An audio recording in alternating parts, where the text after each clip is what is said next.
Hi, this is Michael. I'm the CEO of MicroStrategy. In our next session, we're going to talk about corporate strategy with regard to Bitcoin.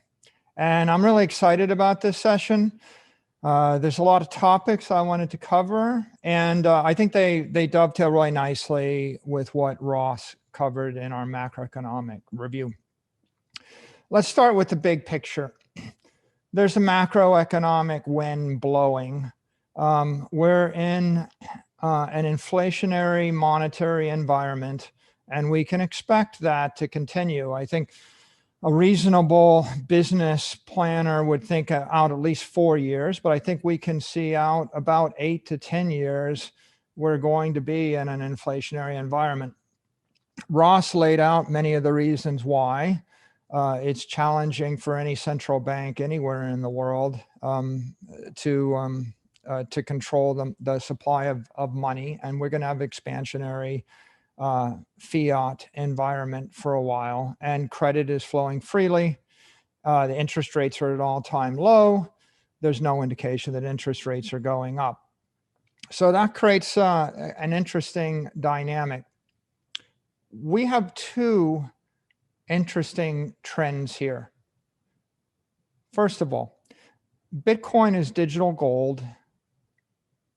Second, Bitcoin is an emerging digital monetary network. Both of those are interesting and critical to corporate strategy. Let's talk about digital gold as harder money and market dynamics.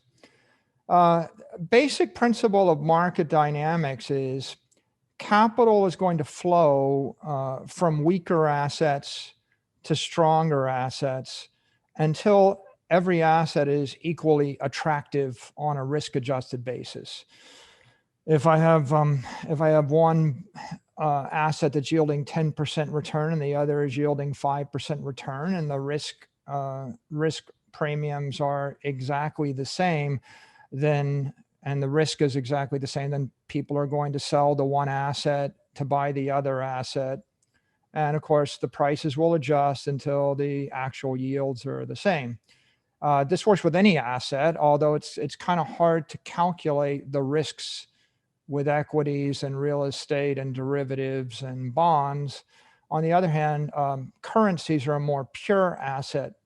So generally, weak currencies are going to have capital flow out of them into stronger currencies. Truly weak currencies may just continue to see capital outflow until the currency itself collapses. That's a dynamic that's driving this market. And the appeal of Bitcoin as digital gold is as a strong asset, and capital will flow to it. The second dynamic here is that we need to take into account. It's a technology dynamic, which is, digital gold is smarter, faster, stronger money. It's not just harder money. It's smarter, faster, stronger. It's monetary electricity, and it's monetary electricity flowing on a network. And Ross made this point. So you can build a Bitcoin into any financial product, or you can build it into any technical product. And so that means that Bitcoin as digital gold is interesting as a hard money asset to any corporation handling money. But Bitcoin as a monetary network is interesting to any corporation that has financial products or technical products.